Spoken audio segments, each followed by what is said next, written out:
La jeunesse est un cri adressé à tous les jeunes en général, particulièrement ceux qui pensent avoir bradé leur avenir.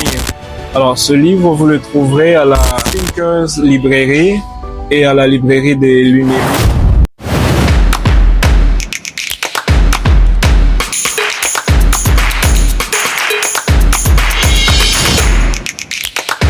Savez-vous que dans notre génération, plusieurs jeunes ont une conscience voilée par les stratégies périlleuses de l'heure actuelle? Mon cri à la jeunesse est en train d'aborder toutes ces questions autour de la jeunesse. Pour ceux qui ne me connaissent pas, on m'appelle Edifis Hubert Oy, juriste en droit économique et des affaires, théologien plein de formation, conférencier, et surtout très multisectoriel. Monsieur Kemal, accompagnement Massa, je vais me déballer. Alors, comme j'étais en train de le parler tout à l'heure, mon livre porte sur une thématique centrée sur la jeunesse. Le problème que les jeunes sont en train de connaître, le faux pas qui corrompt l'excellence dans la vie des jeunes, le progrès, qu'est-ce qui bloque la jeunesse aujourd'hui de se hisser au sommet, de se distinguer. Il y a tant de problèmes, il y a tant de situations que j'ai évoquées dans cet ouvrage, parmi lequel j'ai parlé de la distraction. Plusieurs jeunes ne savent plus comment avancer, comment exceller dans leurs entreprises parce que ils sont guettés par la distraction. Certains sont bloqués par la paresse. Pourquoi? Parce que on se dit, tout est parti d'abord d'un constat. Je me suis rendu compte que la plupart des jeunes prennent des engagements. Ils chantent de grandes réussites dans leur bouche, mais quand il faut passer à l'action, ils n'en arrivent pas. Quelles sont les actions afin de parvenir à des réalisations qu'on peut louer? Alors, je suis en train d'évoquer tous ces points-là. Entre autres, je parle de faux pas, comment répartir sur le faux pas, répartir après le faux pas, comment répartir après ces faux pas, et le pourquoi de répartir sur ces faux pas. Car une personne qui ne reconnaît pas son erreur ou une personne qui ne reconnaît pas ses faux pas ne pourra pas exceller, ne pourra pas shifter dans sa destinée. Toute destinée qui se veut être réussie est faite d'erreurs. Et ce sont les leçons que nous apprenons de ces erreurs-là qui font en sorte que nous croissions et nous marchons tête levée vers les buts ultimes de notre vie. Et je parle encore de ce point où je suis en train d'évoquer la stratégie d'une jeunesse modèle. Mais avant cela, j'évoquais un autre point qui porte sur une jeunesse. Aujourd'hui, la société a besoin d'une jeunesse modèle et exemplaire.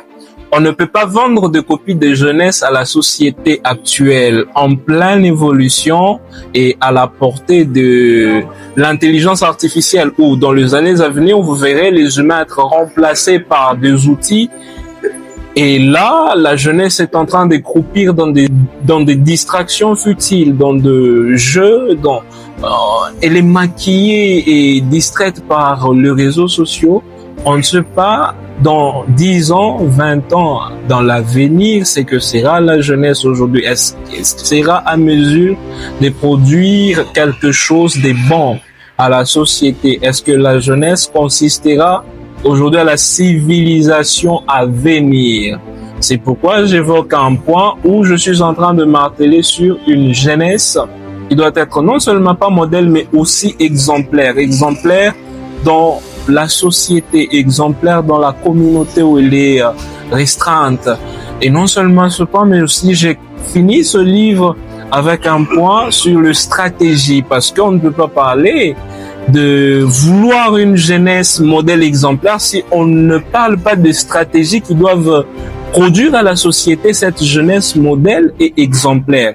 Entre autres, je reviens à un point que j'ai évoqué, un point très important que j'ai évoqué dans le premier chapitre, c'est que Plusieurs jeunes aujourd'hui sont aveuglés par la stratégie du malin pour l'enrôlement de plusieurs dans le monde de ténèbres ou dans son camp, dans la phase de la perdition. Plusieurs jeunes, le diable vient avec ses stratégies pour les séduire. Et l'outil principal qu'il est en train d'utiliser, ce sont les écrans, c'est le réseau social. Quelqu'un peut, de nos jours, devant son écran, commettre le péché que nos contemporains n'ont pas pu. Pourquoi? Parce qu'il est devant son téléphone. Et le diable est en train de véhiculer un message derrière la toile. Et le message, c'est pour détruire la jeunesse, c'est pour détruire les jeunes, le tenir prisonnier avec ce stratégie, de tenir prisonnier avec tout ce qu'il est en train de véhiculer comme méthode et mode de perdition. Et c'est là dans le but de retarder les jeunes, de les écarter de leur destinée, de les écarter de leur alignement, de les écarter de leur cheminement. Rassurez-vous, une personne écartée du vrai cheminement de sa vie ne saura accomplir ce à quoi il est appelé ou ce à quoi il est prédestiné. Alors, dans notre société actuelle, on n'a pas besoin des jeunes, des copies des jeunes. La société n'a pas besoin de toi en copie. La société a besoin du vrai toi. Quelle image tu vas vendre à la société? En gros, c'est le message véhiculé par ce livre qui porte en quelque sorte un cri que je suis en train de lancer à la jeunesse. Mon cri à la jeunesse. Mon cri à la jeunesse est un cri adressé à tous les jeunes en général, particulièrement ceux qui pensent avoir bradé leur avenir par le faux pas commis dans le présent. Alors, ce livre, vous le trouverez à la Home Thinkers Librairie et à la librairie des Lunelou. Alors, je vous donne rendez-vous prochainement pour des très très belles